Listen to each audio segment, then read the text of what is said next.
Coming up on our newscast tonight.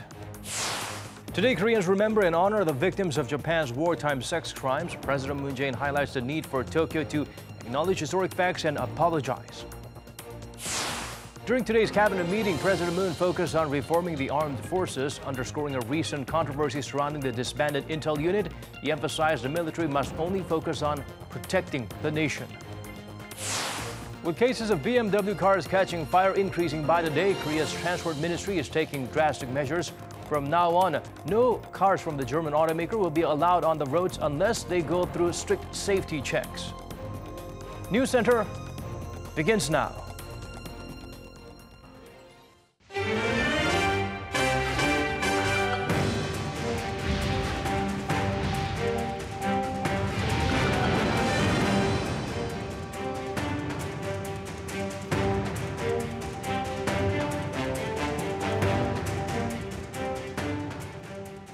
It's 8 p.m. here in Korea, live from our studio in Seoul. This is Arirang News Center. Welcome to our program. I'm Daniel Choi.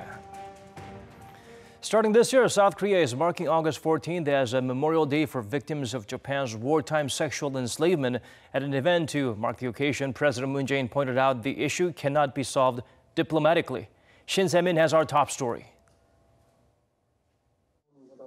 27 years ago on this day, August 14th, a Korean woman who'd been forced into sexual slavery by Imperial Japan gave testimony about her experience, sparking what's now known as the longest still-running protest in the world.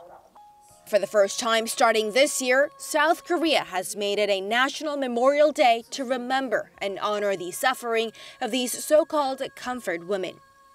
In a speech for the occasion, President Moon Jaein said that while the issue of the Japanese military's sexual slavery cannot be solved diplomatically, he hopes it won't lead to friction between the two neighbors. 일본군 위안부 문제는 위안부 피해자 할머니들의 존엄과 명예를 회복하고 마음의 상처가 아물 때 비로소 해결될 수 있습니다. President Moon's firm stance recalled his rejection of the 2015 agreement with Japan reached by his predecessor, which purported to put the issue behind them in exchange for Japan handing over 10 billion Japanese yen, or around $9 million. The president also said his government will do its utmost to keep in close communication with the victims and work with them to address the issue in terms of international human rights regulations. 일본군 위안부 문제에 대한 우리 사회의 관심과 연대의 폭이 크게 확장되었고 아시아 다른 나라의 피해자들에게도 용기를 주었습니다. 뿐만 아니라 전쟁 중의 여성 인권과 성폭력 범죄에 대한 국제사회의 관심과 논의를 크게 진전시켰습니다. Despite backing down from a formal renegotiation early this year, President Moon is not stepping down one bit in his description of the emotionally charged issue as the crimes against humanity. But then again, time is running for the women who are wanting to receive some heartfelt apology from Japan, with just 28 of the victims still alive. Shin Se-min, Arirang News. Japan's wartime sex crimes reached out to other countries as well, including China, the Philippines, and the Netherlands. Many international organizations are fighting in their own ways to increase awareness, make Tokyo acknowledge its atrocities, and formally apologize to victims. Lee Ji-won zooms in on these efforts.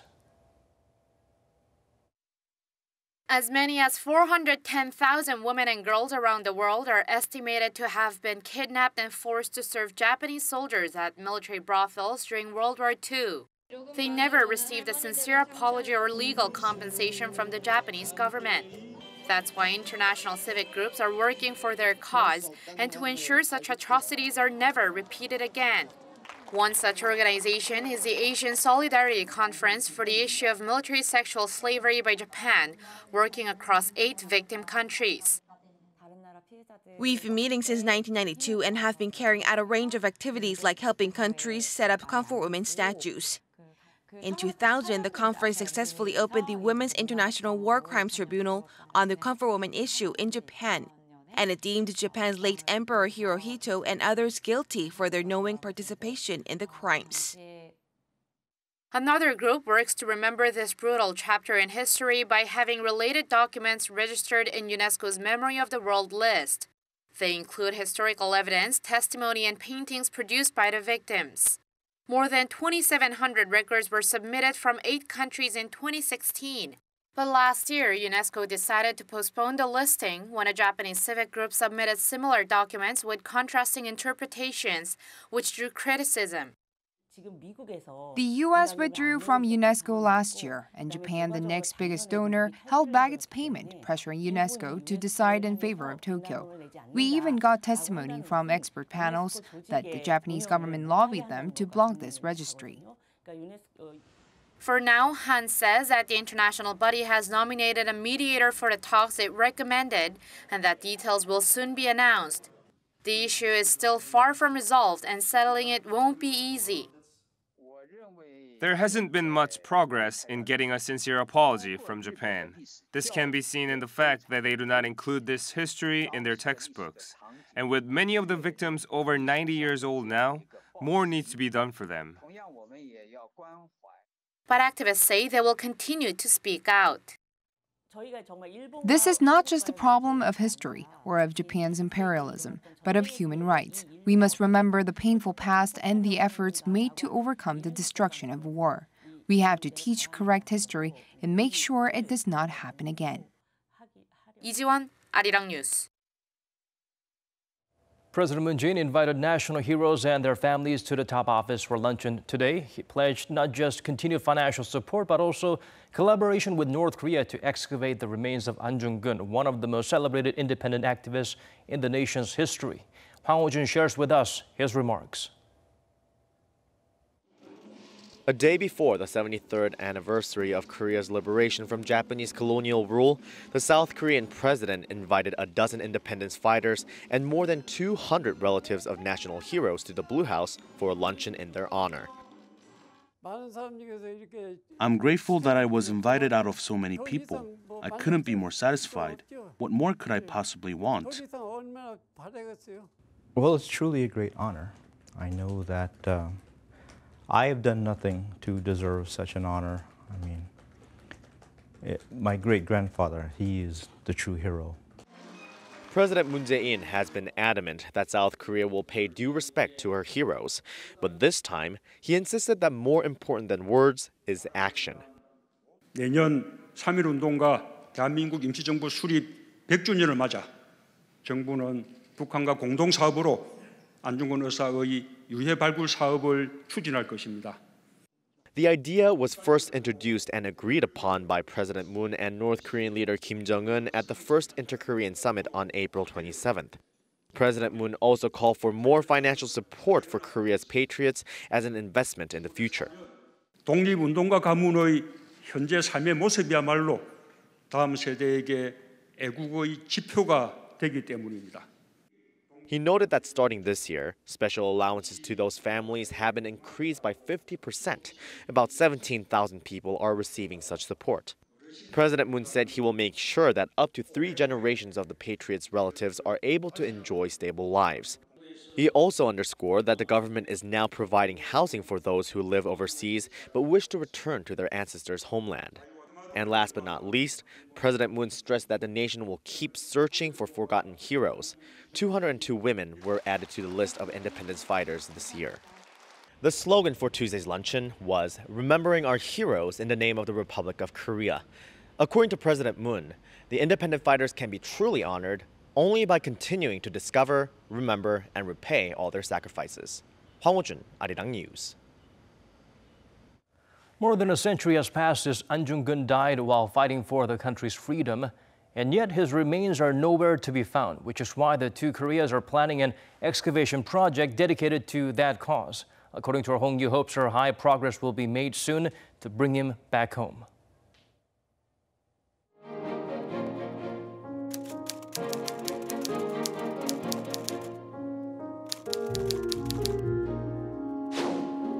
Ahn Jung-geun, who fought for Korea's independence and killed Ito Hirobumi, one of the main people behind Japan's annexation of Korea, is yet to be brought home. Ahn's remains are known to be buried somewhere near the Lee-sun prison, but have yet to be found, and his tomb waiting for him in Seoul remains empty. Little progress has been made towards finding the remains of patriot Ahn Jung-geun since the last time South Korea tried to look for the corpse with the help of China in 2008. But there are renewed hopes of finding Ahn's remains thanks to the Panmunjeom Declaration, in which the South Korean President Moon Jaein and the North Korean leader Kim Jong-un agreed in April to make joint efforts to find Ahn's body. Past searches were not successful as China, which has access to important information for the excavation, was not so cooperative. The Chinese government stated that the request for the excavation of Ahn Jung-geun's remains must come from both South and North Korea, since Ahn's homeland is officially Hwanghae-do province located in North Korea. With China having clearly stated its stance, the only way to start another excavation is through cooperation between the two Koreas. When South Korea requested for topographic maps of the prison, China rejected the request, saying that the region was a military base in the past, so the Chinese military won't allow such information to be shared. So South Korea's request for protection of the land where it is most likely that Ahn's body might be was also ignored, and the area went through a lot of changes. 우리 생각에는 이제 여기서 이렇게 나와서 이렇게 해서 요 길로 갔을 거다.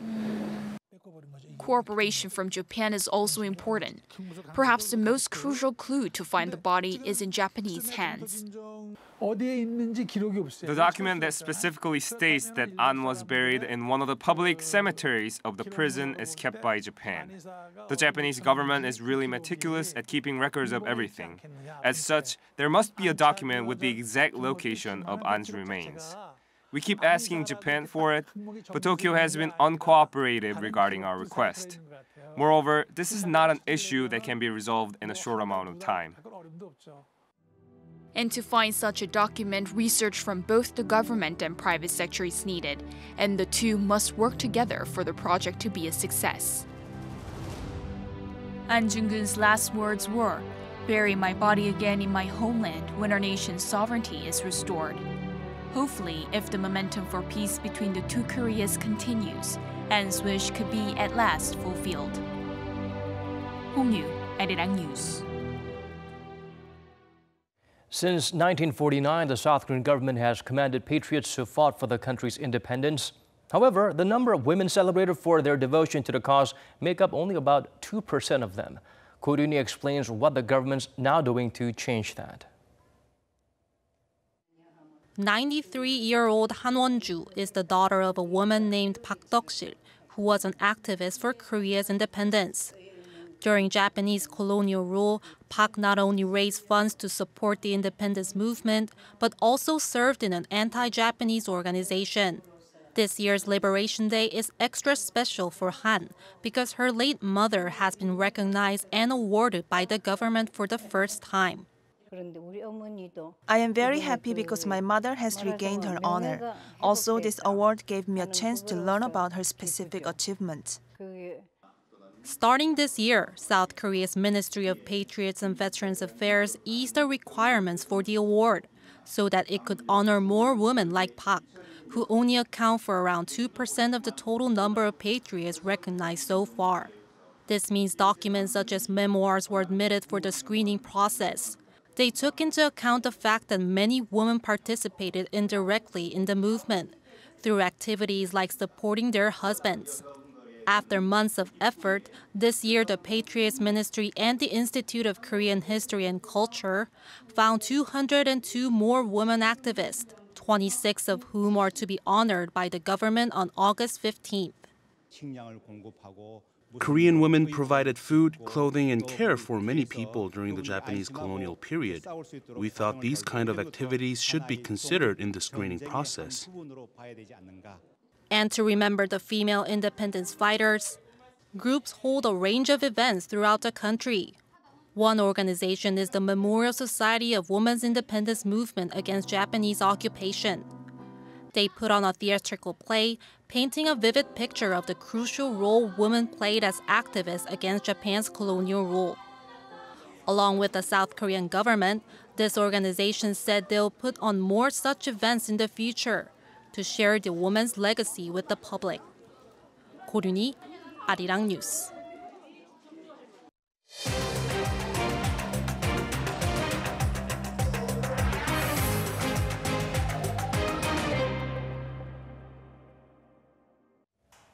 President Moon Jaein passed executive orders to set up a new military intel unit. The command to replace the embattled DSC will be launched when September comes. Park Ji-won has the highlights from today's cabinet meeting.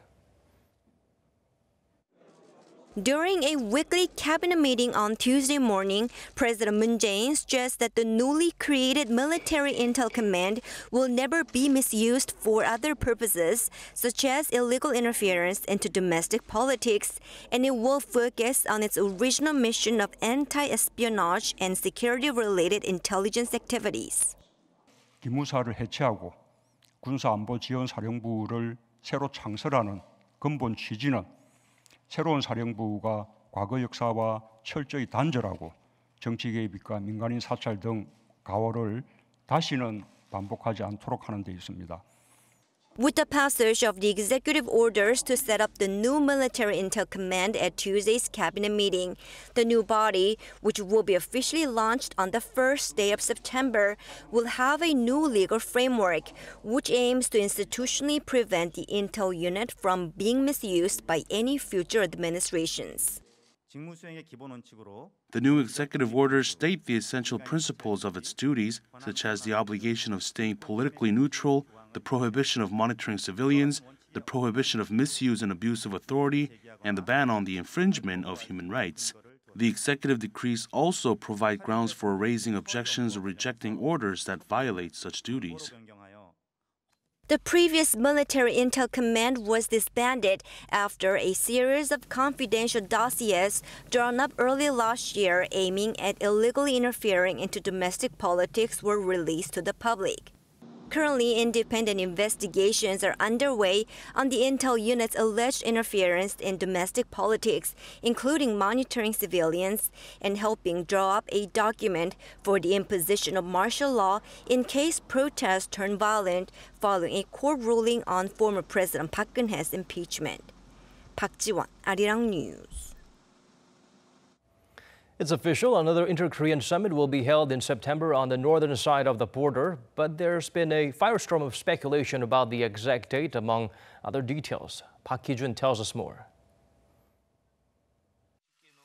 At Monday's high-level inter-Korean talks at the border, it was decided South Korean President Moon Jae-in and North Korean leader Kim Jong-un will meet in Pyongyang sometime in September for their third summit.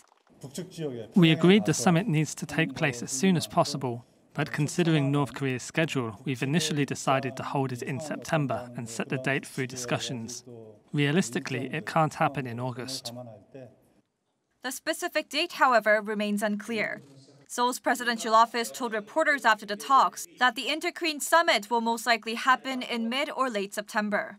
Blue House spokesman Kim Mi-kyum said it's difficult to hold the summit earlier due to North Korea's schedule, mainly the 70th anniversary of the establishment of the North Korean regime on September 9th. He added the specific summit date will have to be set through further working-level talks. But Moon Jung-in, special advisor to President Moon, thinks the date has already been set. He told South Korean cable channel JTBC that he expects the summit to happen between September 12th and 13th, which will be the first working day after North Korea's September 9th holiday. It's also widely believed by experts that the summit will happen before the UN General Assembly kicks off in New York City on September 18th.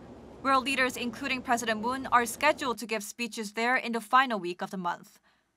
Park Ki-jun, Arirang News. The United Nations Command repatriated the remains of a North Korean soldier earlier today with a solemn ceremony. They were returned to the regime through the joint security area at Panmunjom at around 11:45 a.m. local time. The remains were found last May by the South Korean Navy near Yeonpyeong-do Island located in the West Sea. Tuesday's working-level meeting between the UNC and Pyongyang's military comes after about a month since discussing the repatriation of remains belonging to 55 U.S. troops. Turning to the blazing BMW situation here in South Korea now. Naturally, owners have been lining up to sue the car maker. And now the government is taking action too. The German company's products won't be allowed on the road without undergoing extensive safety tests. Here's Shinheung with the updates. On Tuesday, the Ministry of Land, Infrastructure and Transport said it wants local governments to ban BMW cars that have not gone through safety examinations starting from Wednesday. The ministry invoked the Automobile Management Act that empowers the heads of regional governments to order a safety check and place a ban on automobiles deemed unsafe. Pursuant to the Automobile Management Act, I ask local governments to ban BMWs that have not gone through safe tests. The minister also asked BMW Korea to cater for owners' needs during the recall process. She cited free car rental as one way to compensate car owners for the inconvenience. The minister also called on the German car maker to answer the question whether it was intentionally hiding vehicle defects and putting off the recall decision. As of Monday, out of 100,000 cars subject to recall, about 27,000 cars have not yet taken the safety examinations. These car owners are allowed to drive only for the purpose of taking the safety tests once the ban comes into effect tomorrow. Meanwhile, the owner of the first BMW to catch fire testified to police yesterday afternoon. He had filed a criminal complaint last Thursday against BMW seeking a criminal investigation. The man's lawyer said more people are lined up to join the suit, and he will file further police complaints. Shinheung, Arirang News. Elsewhere around the world, a car plowed through security barriers outside the British Parliament during rush hour Tuesday morning, hurting 2 people. According to the London Ambulance Service, the duo were taken to hospital, but their injuries are not believed to be serious. Metropolitan Police have arrested the driver, a man in his late 20s, on suspicion of terrorist offenses. The incident is being looked into by counterterrorism police, but officials say they're keeping an open mind about any terrorism links. The nearby Westminster subway station was closed and roads around the area were cordoned off. Seoul's exports and import prices spiked in July. Data by the nation's central bank shows the key driving factor is the Korean currency sliding against the greenback. Kim Hae-sung help us look beyond the digits. South Korea's import prices increased for the 7th consecutive month in July due to the weakening Korean won. The Bank of Korea says the import price index rose 1.7% on month, recording 89.8 won in July, the highest monthly figure since November 2014. Compared to the same period last year, the index is up more than 12%.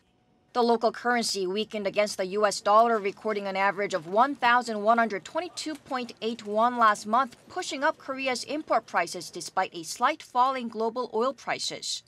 In particular, intermediate goods prices increased more than 2% on month on rising coal and chemical goods prices.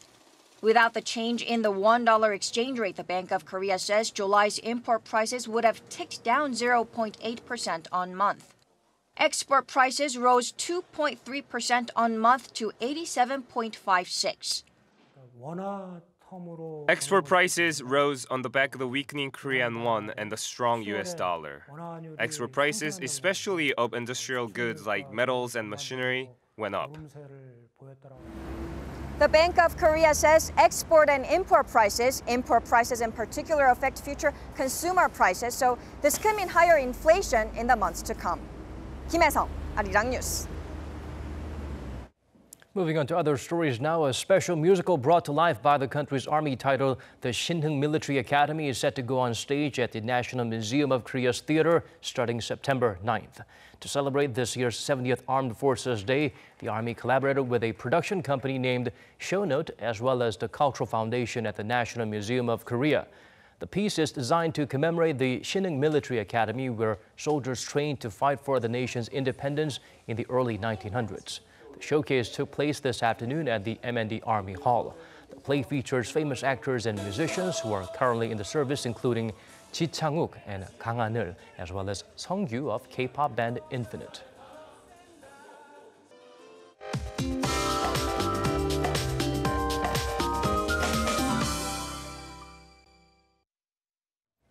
Time to turn to Michelle back at the Weather Center for the updates you need. Michelle, after several weeks of scorching weather, we finally have some rain. That's right, Daniel. Now, it's going to be a rainy National Liberation Day for the southern parts of the country tomorrow, while the central region will be somewhat cloudy with very light showers. Now, this is due to the typhoon Lipi that's currently moving up northwards, which is going to be weakening into a tropical low pressure front, pushing up a lot of steams tomorrow. And the rain is expected to start tomorrow afternoon and last until the next day. The amount of rain seems to be quite a lot, especially for the Jeju Island and the southern coast, with up to 120 millimeters of precipitation in Gyeongsangnam-do province. So make sure to plan your day off accordingly. Now, the morning temperatures will be nearly 30 degrees Celsius tomorrow, so find a way to stay cool through the tropical night. And daytime highs in Seoul will hit up to 36 degrees, while Busan and Jeju are bearable at 32 and 33 degrees respectively. Now, for Seoul, there's no sign of heat easing even during next week, as hot, dry air is flowing in persistently. I'll leave you with the weather conditions around the world.